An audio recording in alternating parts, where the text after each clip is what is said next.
cartografia é uma das atividades mais antigas da humanidade. Desde seus primeiros deslocamentos, o homem começou a fazer mapas. Hoje, mapas e cartas não são importantes apenas para orientar o homem no espaço. A cartografia está cada vez mais presente nos diversos setores, sobretudo nos grandes projetos de engenharia, tanto civil quanto ambiental. No Globo Ciência de hoje, nós vamos mostrar a produção de mapas, desde os mais convencionais até a cartografia digital.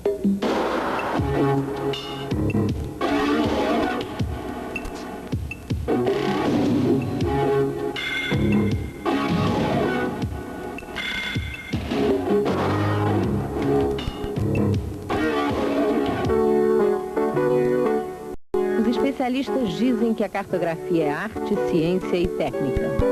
E há mapas que são verdadeiras obras de arte, como estes, veja só.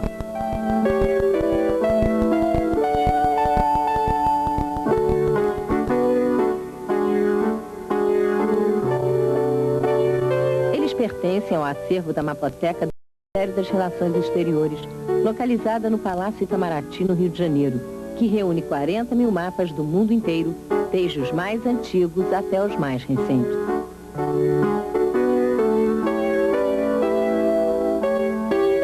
A arte de fazer mapas chega a ser anterior à escrita. É o que relatam registros históricos, como explica a geógrafa Isa Adonias, do Instituto Histórico e Geográfico Brasileiro. Todos os povos primitivos ou civilizados brasileiros, quer dizer, todos os povos fizeram mapas.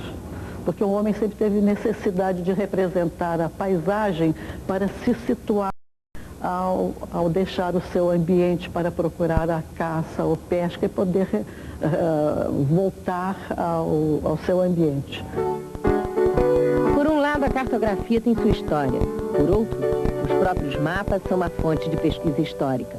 Através deles, pode-se compreender melhor a penetração dos portugueses no Brasil e a expansão e ocupação do território nacional.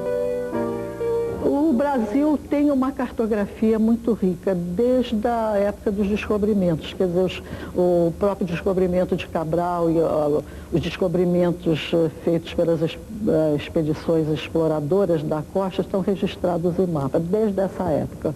Então, durante o século XVI, XVII, principalmente do século XVIII, foi produzida uma cartografia intensa, porque todos os governadores de capitanias sempre mandavam fazer seus mapas.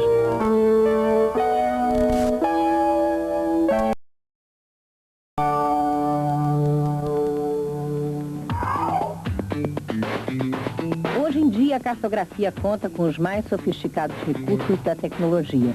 Mas nem sempre foi assim. O professor Placidino Machado Fagundes, um dos pioneiros da moderna cartografia brasileira, lembra como o cartógrafo trabalhava antigamente. Simplesmente indo ao campo com aparelhos de topografia, geodesia, astronomia, sofrendo todas as agruras do campo, e naturalmente, de início, sem contar com estradas, percorrendo naturalmente os rios e se embrenhando nas matas para utilizar esses equipamentos e realizar esses levantamentos. Quer dizer, a cartografia era uma aventura? Sem dúvida, e era uma aventura e um sacrifício tremendo, com perdas de vida. Hoje, qualquer planejamento urbano ou rural não deve dispensar a cartografia. Desde 1940, o IBGE, Instituto Brasileiro de Geografia e Estatística, produz mapas do Brasil, das regiões que compõem o território nacional, dos estados e dos municípios. Além disso, aqui são produzidas também cartas que fazem parte do levantamento topográfico sistemático nacional. Essas cartas retratam o relevo, os rios, os lagos e a ocupação humana. Esses mapas são feitos pelos 212 especialistas do Departamento de Cartografia do IBGE em Parada de Lucas, na zona norte do Rio. Uma das técnicas de produção desses mapas é a fotogrametria. Ela consiste não apenas em fotografar a área que se deseja mapear, mas no conjunto de procedimentos necessários à feitura de mapa. A primeira etapa, é claro, é a fotografia, que na maioria das vezes é aérea. Essas fotografias aéreas são feitas pela iniciativa privada, que também gera mapas e cartas para projetos de infraestrutura que necessitam de grande detalhamento. E para se fazer uma foto aérea, é preciso um avião especialmente projetado para este fim. A aeronave ela é aberta especialmente para a adaptação da câmera. Essa abertura é uma abertura muito complexa, que precisa de um projeto especial, para que não comprometa a estrutura do avião. Isso é feito por uma empresa que abre a barriga do avião, instala um cristal de alta resolução, né? E sobre essa abertura é colocado então o berço da câmara aérea, que é a peça fundamental. É uma câmara de altíssima precisão, importada, né? Uma câmara suíça ou alemã, desses fabricantes tradicionais de equipamentos de precisão. Depois tem um visor vertical, que é um instrumento essencial à navegação para a fotogrametria, né? Que ele mantém, ele ao mesmo tempo que traz as imagens do terreno, as fotos, né? Ele também permite que o observador veja o plano de voo simultaneamente com o terreno e verifique, através de uma superposição dessas imagens, né?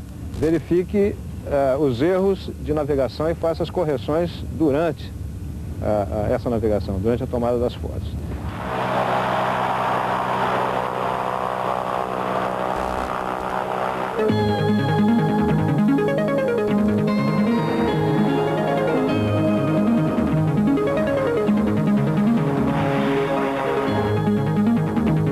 Depois de tiradas as fotos, é feita a chamada restituição do terreno que foi fotografado.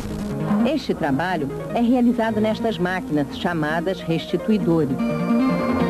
No restituidor, o operador analisa as imagens e, a partir de um processo mecânico ou digital, transfere as informações contidas nas fotos para o papel ou para a memória de um computador.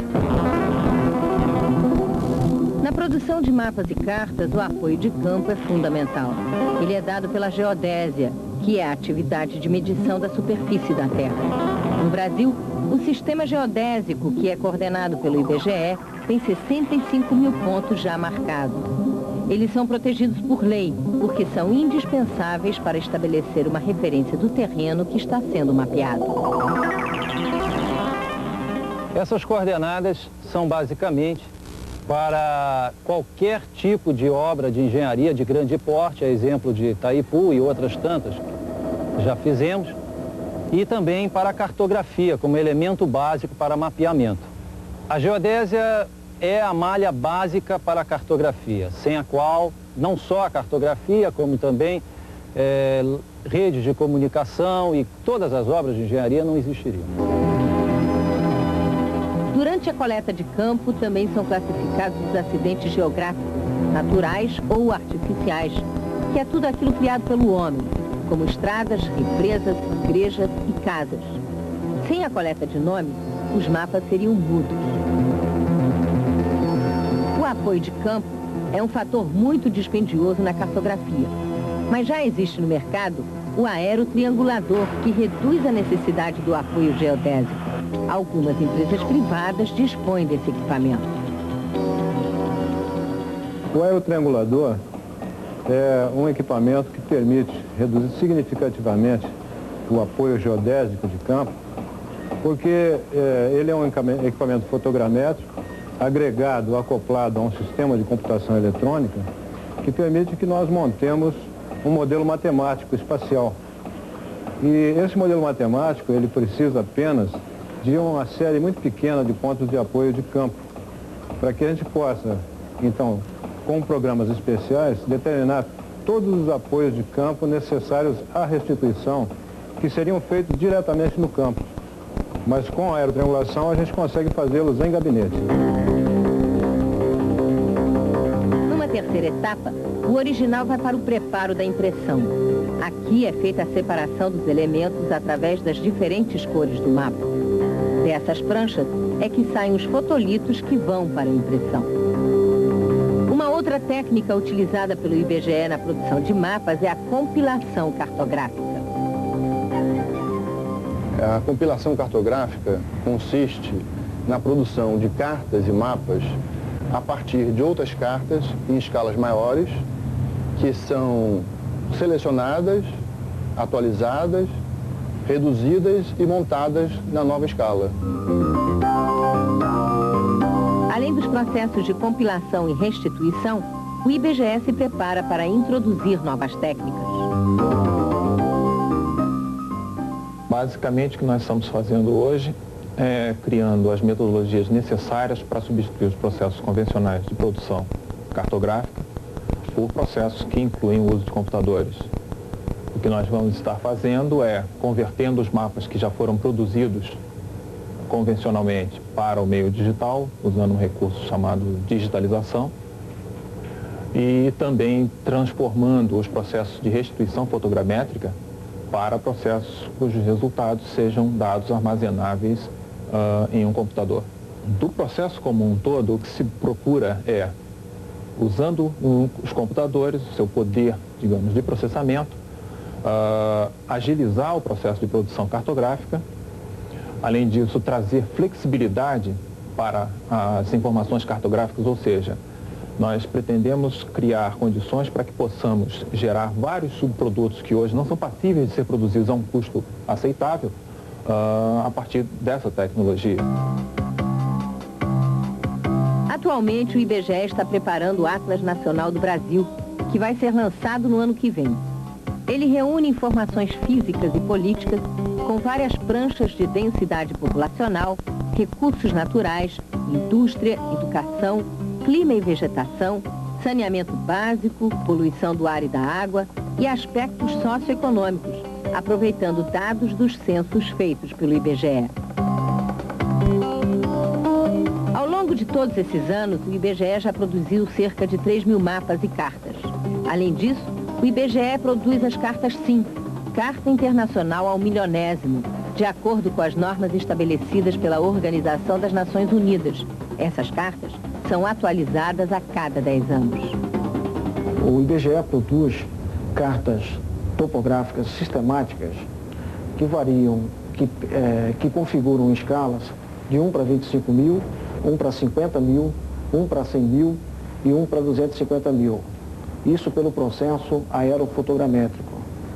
A partir daí, o IBGE produz, utilizando a técnica de compilação cartográfica, as cartas SIM, mapas das unidades territoriais, aí mapa do Brasil, mapas estaduais, mapas municipais, tá? Enfocando aspectos gerais da superfície topográfica e explicitando aspectos específicos, como, por exemplo, mapas temáticos, tá? Aí nós temos mapas de solos, mapas de vegetação, mapa de relevo.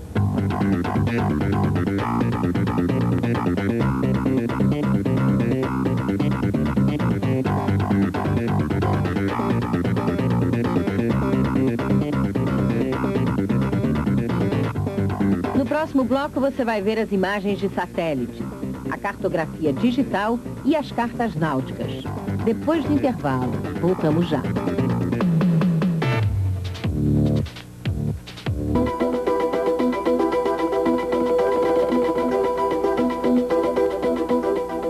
O início da cartografia brasileira data de 1890, com a criação da Comissão da Carta Geral do Brasil, que deu origem ao Serviço Geográfico do Exército. Hoje, o Exército Brasileiro tem 4 divisões de levantamento para realizar o mapeamento do país, além do maior centro de cartografia automatizada da América do Sul.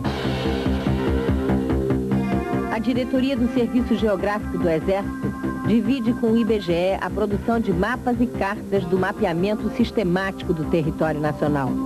Este trabalho do Exército se realiza em Brasília, no Centro de Cartografia Automatizada. Aqui, a produção é feita com o que há de mais avançado em matéria de tecnologia na área da cartografia digital. Tudo se faz a partir de um computador central e de 20 estações de trabalho. Nessas estações, são digitalizados mapas e cartas convencionais. Nelas, também são editadas novas cartas e mapas com as informações contidas num banco de dados. gente olha para um planisfério como este, a gente vai reparar que a União Soviética é maior do que a África, quando o certo é justamente o contrário, e que a Groenlândia, que tem 2 milhões e 100 mil quilômetros quadrados, é maior do que o Brasil, que tem 8 milhões e 500 mil quilômetros quadrados. Coronel, como é que a gente explica essas distorções no planisfério? A explicação é que nós estaremos representando um corpo esférico num plano. Portanto, há necessidade de se selecionar uma projeção cartográfica. No caso, a projeção cartográfica é a UTM, Universal Transverso de Mercator. Essa projeção privilegiou a Europa e dividiu o mundo em duas partes, passando essa linha central pela Europa, quando deveria ser no Equador.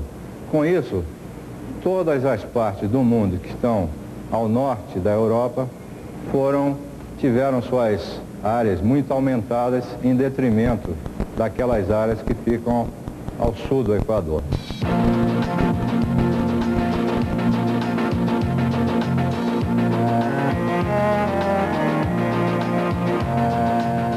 Na produção de cartas e mapas, o uso de imagens de satélites também já é muito difundido. No Brasil, quem fornece as imagens de satélite aos órgãos que produzem mapas é o INPE, Instituto Nacional de Pesquisas Espaciais de Cachoeira Paulista, no estado de São Paulo. As imagens de satélite são bem aproveitadas em cartografia, principalmente porque permitem um recobrimento da superfície da Terra com uma periodicidade muito boa. A cada 16 dias pode-se obter uma imagem e também abrange uma grande área, bem maior do que as imagens tomadas por aviões. A partir de 1975, o Brasil começou a receber imagens de satélite, e com o Landsat 1 na época, e ao longo do tempo nós temos recebido diversas fotos e imagens, e hoje estamos recebendo do Landsat 5 e do satélite francês Spot 2. E futuramente, dentro de pouco tempo, nós iremos receber também as imagens do satélite RS-1. É um satélite de radar que pode fazer aquisições de imagens independente das condições climáticas. O INPE também está aplicando uma tecnologia que produz imagens tridimensionais para uso em cartografia. No computador, as informações de cartas convencionais são transformadas em dados digitais. Isto permite a elaboração de um modelo tridimensional de uma área que se deseja representar, como esta região da zona norte do Rio.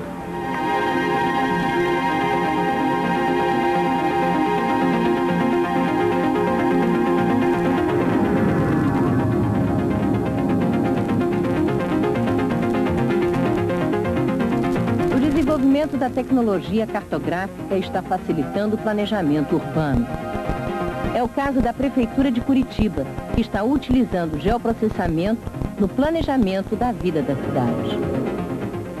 O geoprocessamento é um instrumento de trabalho que vai permitir facilitar a vida do cidadão. Ele permite juntar imagens com informações escritas de tal maneira que todo mundo, qualquer pessoa, tenha acesso a essas informações. A imagem é guardada na memória do computador, assim como as informações escritas o são, e juntando as duas coisas, aparece na tela do vídeo, por exemplo, um terreno localizado em qualquer parte da cidade, tem a informação de que infraestrutura passa por lá, que tipo de construção se pode construir sobre esse terreno.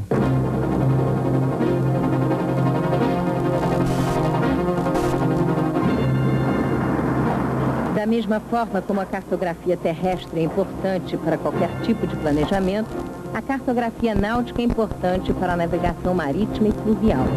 Navegar sem cartas náuticas é o mesmo que navegar de olhos fechados. A produção de cartas náuticas brasileiras para navegação comercial e das cartas especiais para operações navais é atividade exclusiva da Marinha. A produção dessas cartas cabe à Diretoria de Hidrografia e Navegação. Essas cartas são produzidas a partir de convenções estabelecidas pela Organização Hidrográfica Internacional. Essas convenções padronizadas são necessárias pela característica internacional da navegação marítima. Por isso, a simbologia para representar as feições hidrográficas deve ser uma só, para ser compreendida por todos os navegadores. A cartografia terrestre, ela tem uma vantagem muito grande sobre a cartografia náutica, porque a gente pode enxergar tudo que vai ser cartografado. A cartografia terrestre é feita basicamente através de fotografias aéreas. Então, na fotografia aérea, você enxerga tudo que está ali embaixo. Você pode fazer superposição entre uma faixa e outra e coisas do gênero. Na cartografia náutica, você não consegue enxergar o que está abaixo da lâmina d'água, o leito submarino. Então, o que nós fazemos é, na realidade, uma amostragem do que existe no leito submarino. Nós traçamos linhas, chamadas linhas de sondagem, que por intermédio do equipamento denominado ecobatímetro, nós determinamos a profundidade desta linha, ou seja, fazemos um perfil.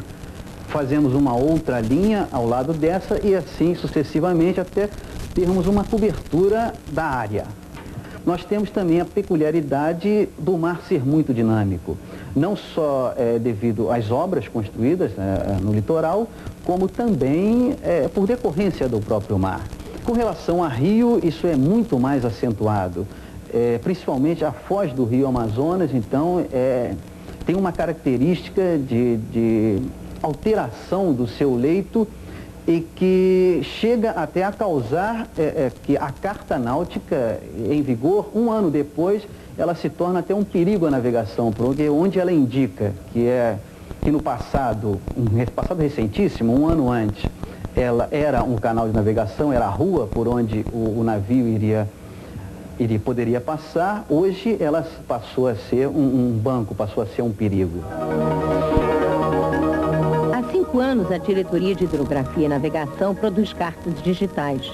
Atualmente, está desenvolvendo um sistema para a produção de cartas náuticas eletrônicas.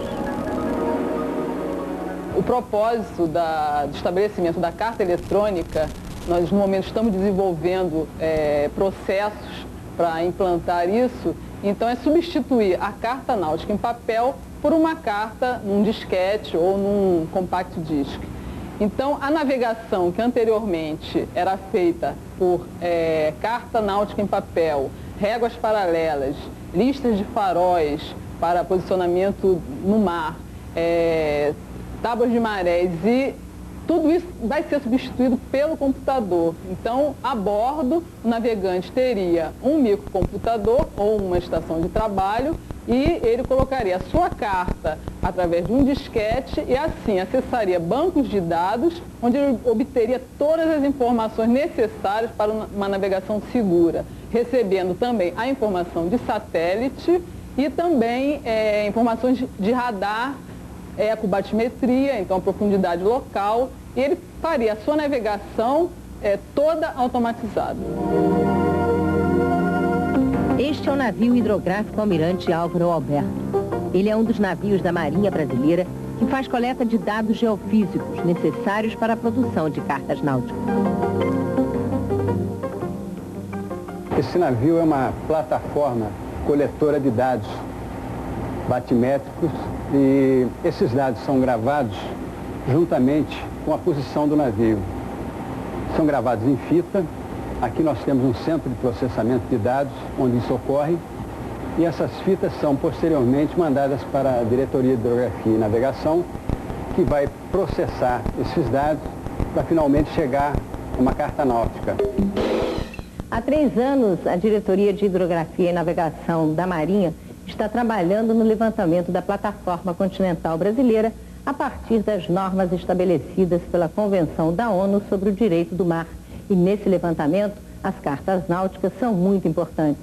Comandante, qual é o papel de uma carta náutica para esse levantamento? Por que a carta náutica é importante? A carta náutica ela serve para dar início à contagem das distâncias de onde nós vamos pleitear que essa zona chamada de plataforma continental, um conceito que a ONU introduziu nessa Convenção das Nações Unidas de 77, que esse conceito seja completamente seguido pelo país através de levantamentos que estamos executando, levantamentos de geofísica, levantamentos de profundidade, levantamentos de natureza também terrestre para definir essa área, essa zona dessa plataforma continental, onde o Brasil terá jurisdição sobre os recursos dessa plataforma continental.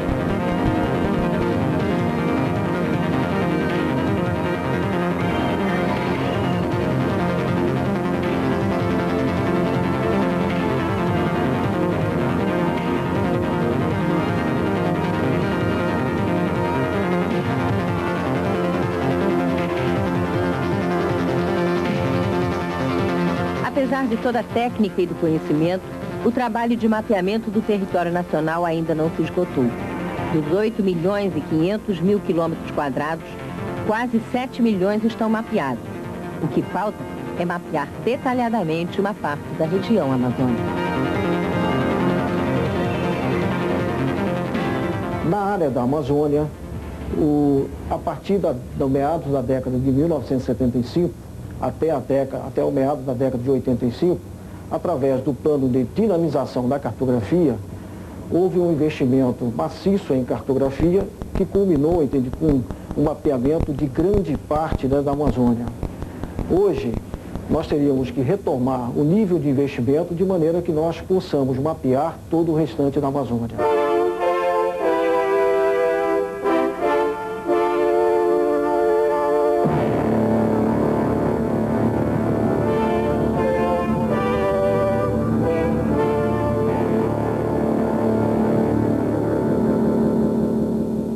Se você se interessar pelos nossos assuntos ou quiser mais informações sobre o nosso programa, escreva pra gente. Programa Globo Ciência, Caixa Postal 13.111, Rio de Janeiro, CEP 20.260. E nós voltamos na semana que vem com mais um Globo Ciência. Um bom dia para você.